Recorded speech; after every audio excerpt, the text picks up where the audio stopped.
So, hi, my name is Paul, or people call me Jasper. I'm the owner of Jasper Arts Gallery, and these are some of my works. So, these are some of the things that we do. Like, we upcycle tires to make tire seats, to make, tables, and many other stuff. So, these are just a few examples of what we actually do. So yeah, they are affordable and they are very durable. How much? They are very durable. We normally sell them for 5,000 for the seat, and for the table we sell for 3,000. For 3,000 the table and then 5,000. Yeah. The other one. Nice. So how long have you been doing this? I've been doing this since 2014. So I think that's around 9 years now. Yeah, 9 years. Were you employed somewhere before this? Before I used to work as a hairstylist. Then I changed my career to actually pursue my dream. Because from young age I was an artist. So art is my main thing. So from 2014, that's when now I got into profession art. Yeah, being a professional artist. Okay, so probably you'll invite us in so that you can show us. Yeah, you're welcome to just have a look.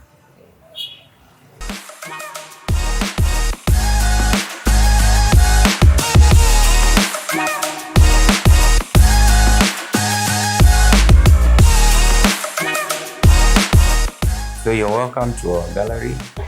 We have original paintings, mostly done by different artists, with using oil paints, using acrylic paints. Yeah, so they are very affordable. We have very affordable pieces, which range from 5,000 to up to 100,000. Yeah, from 5,000 up to 100,000. By different artists, different mediums. We have abstract art, we have 3D art. No? I have a friend who does abstract. I've never really put a finger on which one. Abstract is more like, this is an abstract, more. This is an abstract piece. Yeah. This style is mainly, the guy who mainly did this style was Basquiat. Basquiat, it's called Basquiat. Yeah, Basquiat. Yeah. Also, I've done this is also abstract. But now this kind of abstract is objective abstract, kind of an abstract that you are normally telling a story. You want to tell, we have different kinds of abstract art. But mainly I deal with, when it comes to abstract art, I deal with objective abstract. Objective, yeah. So objective is the one that tells the story. It's the one that normally, when you look at it, like now when you look at this, you can see people riding bikes. You can't tell exactly who the people are, or are they male, female, but you can see you can see figures. Also like that one, it's the same. That musical painting is the same. Yeah. Yeah. The one with the guitar. So mainly, yeah. So would you say this venturing into the art business, completely professional, does it pay? Because of course, I know many people it pays. That's why I have a shop, and that's why I come here every day. If it doesn't pay, how then will I be able to pay for the bills and even for the rent? It's only that people don't really take seriously the art business. And you see, art business is a big business. Yeah, it's a big business. It's a big business, yeah. Yeah. So what kind of clients do you get? Mostly just local people. Yeah. You know, people have this tendency of this notion. Art, it's Wazungu, Zubai art, and all that stuff. But even Africans appreciate art. Somebody that understands the importance of art. You see, art actually began in Africa. You see art in Egypt, the pictures, in Africa, like now, we have so many African artifacts. Yeah. So it was part of our culture. Yeah. So basically, you can't do without art, visual art. Just like the same way, we can't do without music. Would you say putting up a shop Yeah. contributes to you getting clients? Yeah, it contributes more to you getting clients because people can really trust you because they know where to find you. Yeah. You see, if you are in a place where people come and they know you are always there, so it becomes very easy for you. Yeah, it becomes unlike now going for hawking. Yeah, and also the value when you are in a shop, when somebody comes in, the value is you can't lower your standard. But now if you go hawking or putting the paintings by the roadside, sometimes people tend to devalue whatever is being hawked. So when you have a shop, it's an advantage because you also can do other things. Yeah. And then the uniqueness about our gallery is that it's a gallery and at the same time it's a studio. So you're working in here. So when people come in, people love it when they see people doing that thing. Unlike when you go to a gallery, you just find paintings, you don't know who did them, you don't know how they did it. So this one gives us, it's a boost. Yeah, it's a boost for us. Yeah. So for 9 years. For 9 years. This one is the one that pays your bills. Yeah, this one that pays my bills. Though at first, of course, it's a challenge because art ain't easy. I think it's one of the hard, especially now to make something that is appealing for the people. It takes you so long. Yeah. So sometimes it has taken me so much time to, even have the knowledge of how to do certain things in a professional way. Yeah. So of course, art requires somebody who is very patient. Yeah. And what is your process like when you're creating? Of course, mainly if I'm working on a painting, mainly I just start with a canvas. I normally make my own canvases. Yeah, so I go get wood. Normally we get this recycled pallet wood, which is very good because it's very straight when you cut it. Then you just make stretchers, you prime them, you prime the canvases, and then you start your job. Unlike buying the canvas, which sometimes is a bit costly, so many people are unable to sustain. For me, I'm able to get any size I want at an affordable price.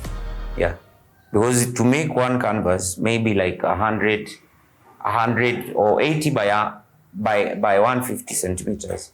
Maybe it would cost me not more than 500. But you see, if I was to buy that one, it would cost me almost 4,000 shillings. Yeah. So you see the difference. So it makes my work easier. So even having a skill, you see, woodworking skill as an artist is an added advantage. Because sometimes you may take your work to a carpenter who is not an artist. So sometimes they don't really understand the nature, how to really make a canvas. And when it comes to the creation part, maybe creating the art, let me paint myself.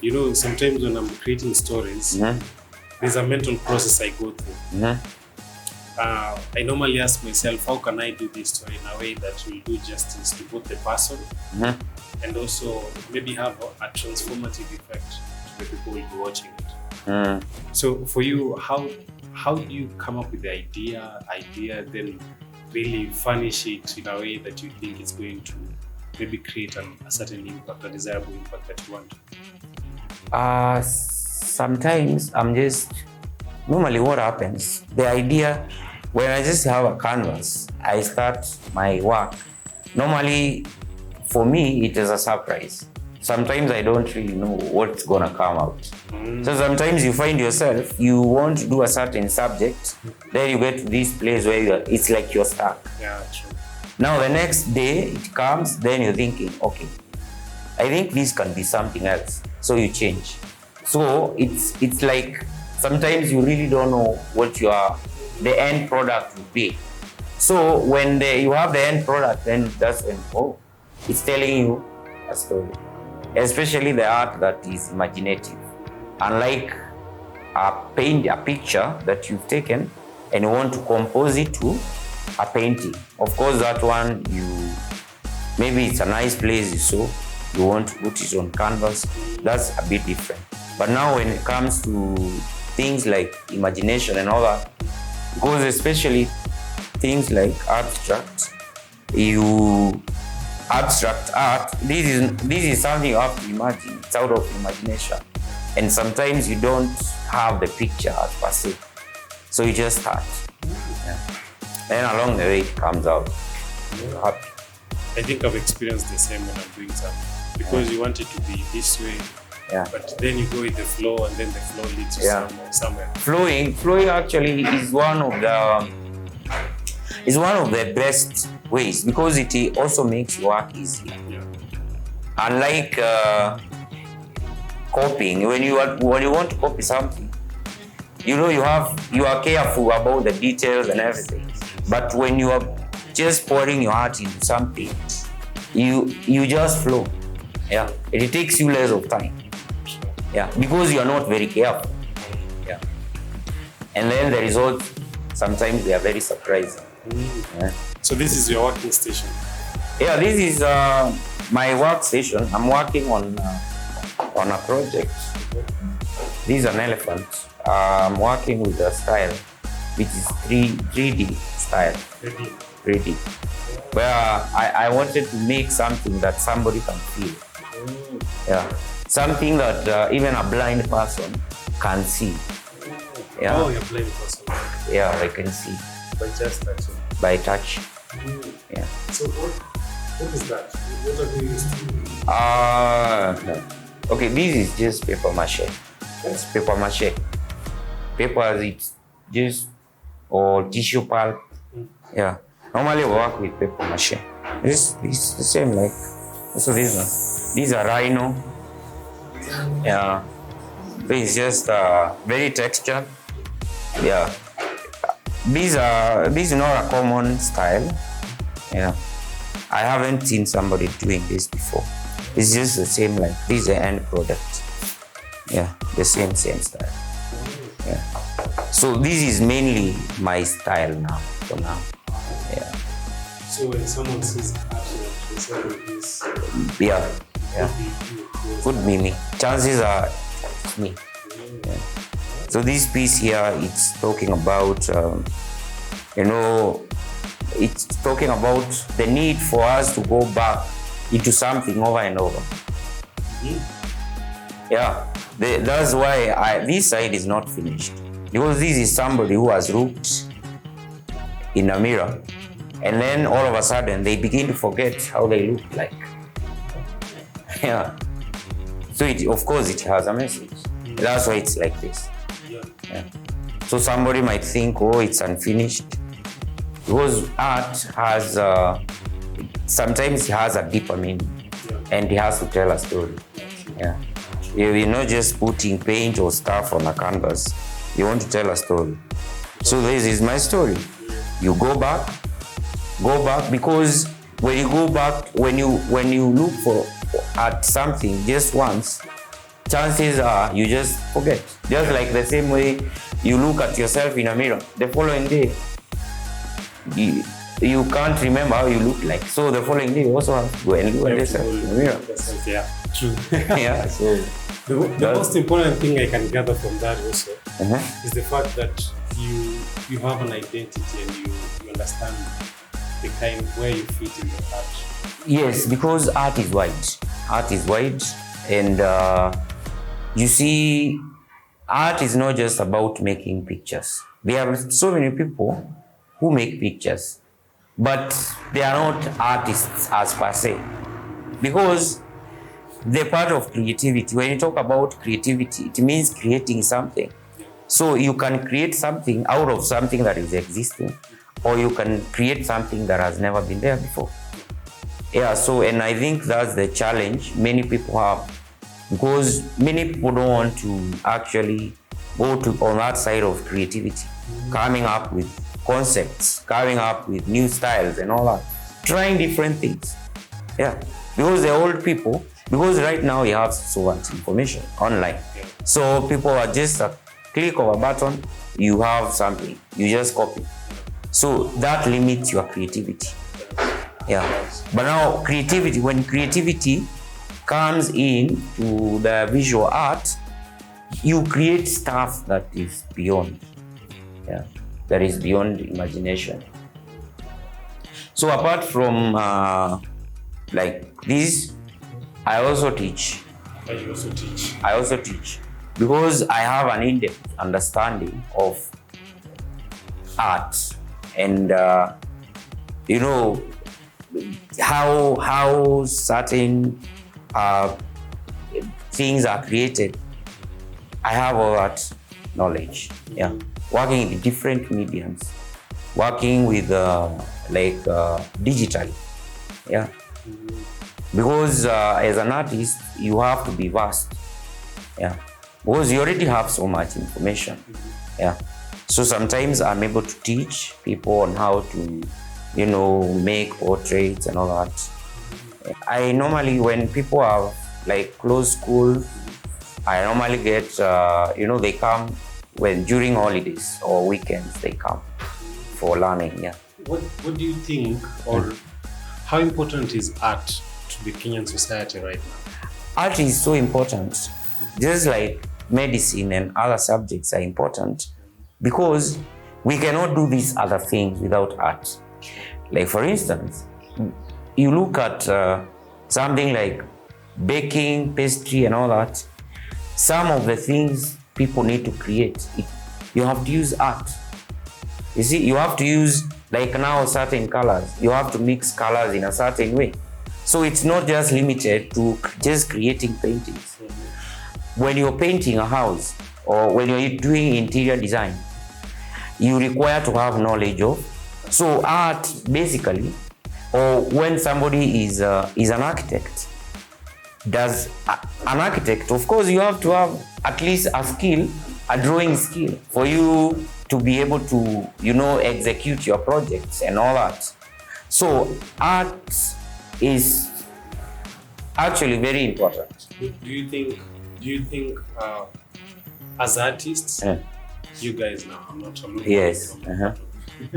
As artists, do you guys think you're really portraying the maybe political, social message adequately to the Kenyan society right now?